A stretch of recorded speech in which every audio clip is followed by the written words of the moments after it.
Hello, enthusiastic 8th graders and spirited 7th graders of MSM3. Today's lesson is on rotations. Rotations are another type of transformation. We've already looked at reflections and translations, and now we're going to look at rotations. So, a rotation turns a figure about a fixed point called the center of rotation a certain amount in one direction, either clockwise or counterclockwise. The new figure is the image of the original figure, which is the same thing with the reflections and the translations. So first thing, let's review what clockwise and counterclockwise are. Clockwise means it goes with the direction of the hands on a clock. Counterclockwise means the opposite direction. So there's clockwise and counterclockwise. So if we look down here, this shows a 90-degree clockwise rotation. If we look here, these 2 points are corresponding points. And if you look, the corresponding points meet the center of rotation. And notice the distance. They have those corresponding points are the same distance from the center of rotation. And when I connect those corresponding points to that center of rotation, look at the angle that it makes. There's your 90-degree angle. And then this arrow is showing you that this was your original figure moving here, so that is your 90-degree clockwise rotation. So we're going to go into the coordinate plane, and we are going to look at rotating some figures in the coordinate plane. So here are the vertices of a trapezoid. I already plotted them for you. And we're going to rotate the trapezoid 180 degrees about the origin. Now, when you rotate 180 degrees, you don't have to specify clockwise or counterclockwise because it doesn't matter. It will end up in the same spot either way. So it asks, what quadrant is the original figure in? Well, first thing, we've got to review what the quadrants are. So this is quadrant 1, and then it goes counterclockwise. So this is quadrant 2, quadrant 3, and quadrant 4. So it's currently in quadrant 2. It's going to go 180 degrees. So that means basically every 90 degrees you go, it's going to change by one quadrant. So if I'm going 180 degrees, that would be 2 quadrants. That means I'm going to end up in quadrant 4. Rotations can be a little tricky, so it's always good to look ahead and have an idea where your figure will end up. And then if it doesn't end up there, then you can take another look and see if you made a mistake. So one of the easiest ways to do rotations is to literally rotate your paper. So we're going to find the coordinates of the image here. And so what I'm going to do is I'm going to rotate my paper 180 degrees. So that's 90. And then that's 180 degrees. So this is what the figure would look like in quadrant 4. So if you ignored all these numbers and whatnot, this is what it would look like in the coordinate plane. So that's what we're going to do. We're going to write down the coordinates based on how it looks here. So ignore these numbers, and I know that can get a little confusing, but ignore them right now. Just pretend it's a blank coordinate plane and look at each of these ordered pairs. So, or each of these coordinates. So this is z, so z prime would be at 1, -2. So I'm sorry, I'm going to have to keep rotating this. So 1, -2. And now we're going to look at w prime. That would be at 4, -2. Remember, we're ignoring the numbers right now. We're just pretending it's a blank coordinate plane. So 4, -2, that was w prime. Okay, so now x is at 3, -4. So x prime is 3, -4. And then for y, 1, -4. Okay, and now let's plot those. So now we're back to normal here. 4, -2. And that is w prime. And then 3, -4, that is x prime. Y prime, 1, -4. Don't forget your primes. And then z prime, 1, -2. And then you can connect. And there is my rotated figure.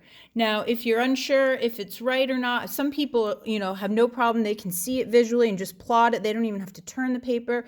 Other people have a harder time with this. I'll admit I'm one of them. I need to rotate the paper. I have a hard time visualizing it sometimes. But we know it had to go 180 degrees, and we know 180 degree angle is a straight line. Well, here's my origin. That was my center of rotation. If I connect my corresponding points through the origin, look at that, straight line. Look at the W and W prime, straight line. So if I connect them all and they make that angle I'm looking for, then I know I've done a good job. What quadrant is the image in? It is in quadrant 4. Oh, I just caught a mistake. I'm sure you guys caught it way back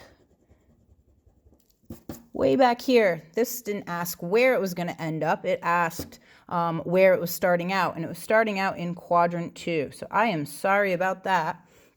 Okay, so moving on, we've done our rotation. Now let's look at the ordered pairs. What do you notice about the original coordinates compared to the image coordinates? So there's my original. There is my image. So look, the 4 became the opposite, -4 to +4. The 2 became the y value became the opposite, 2 to -2. Let's see if that's true here. X, -3 to 3, 4 to -4. It looks like all of the coordinates became the opposites. So each coordinate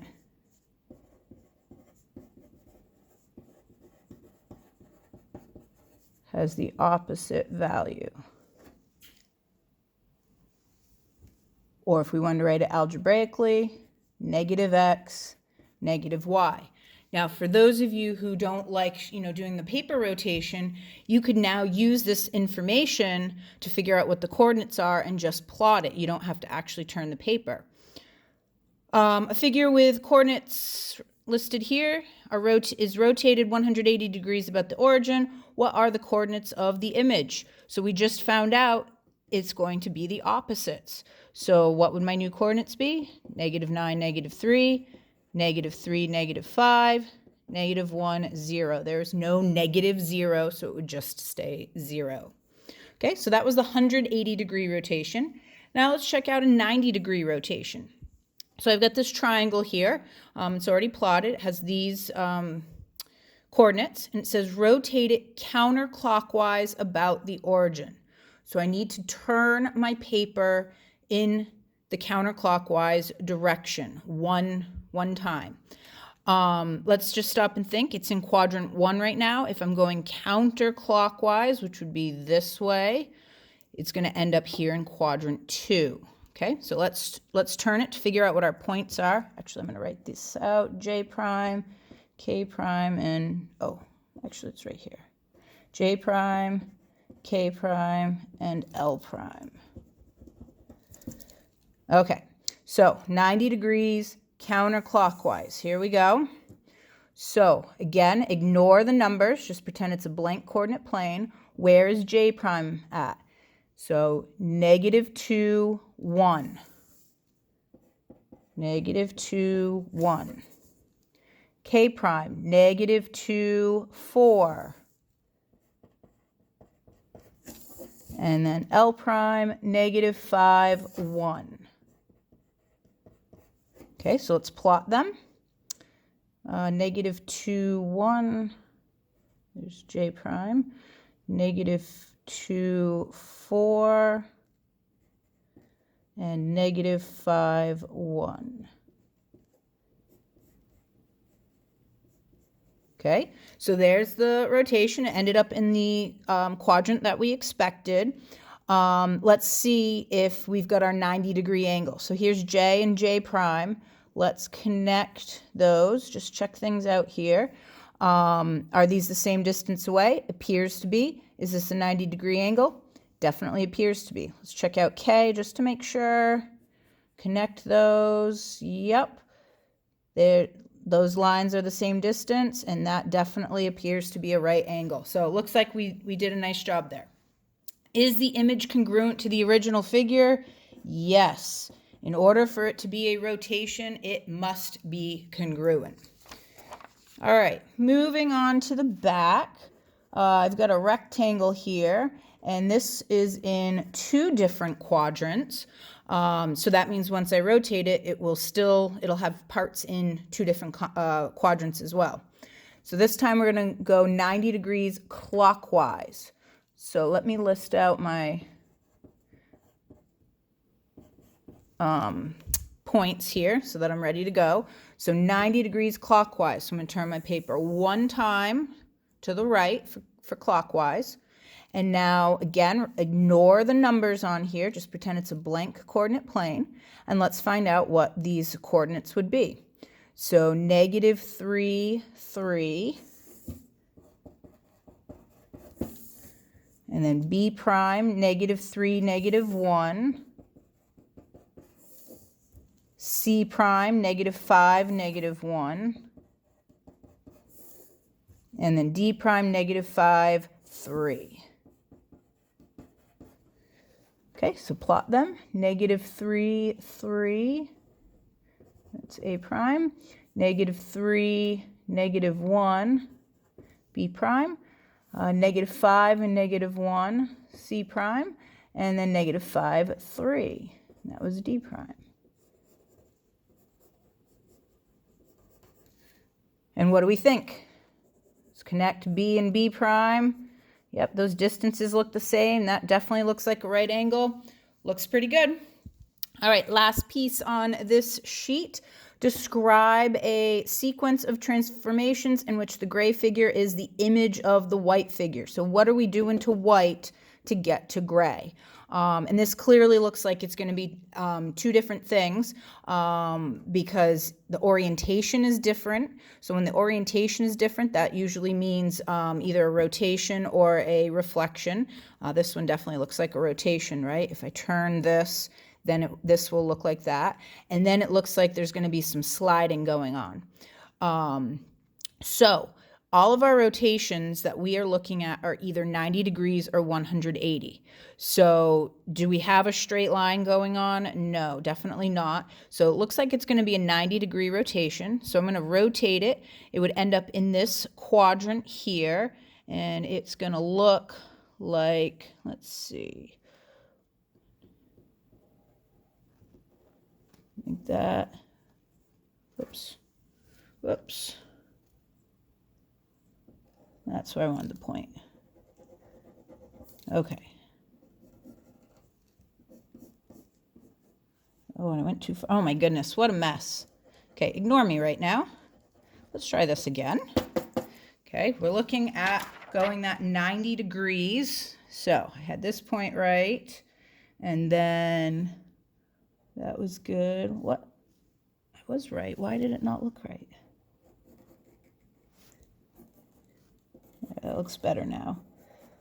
Okay, so there is the 90-degree rotation. And which way did we go? We went counterclockwise. So we need to rotate 90 degrees counterclockwise. And then to go from here to here, so this point would correspond here. 1, 2, 3, 4, 5, 6, 7. So translate up 7 units. Okay, so that was part 1.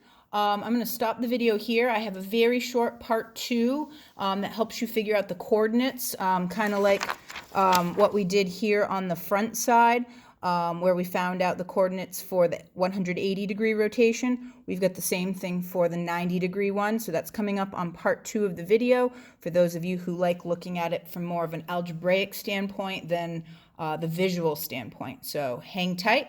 I'll be right back.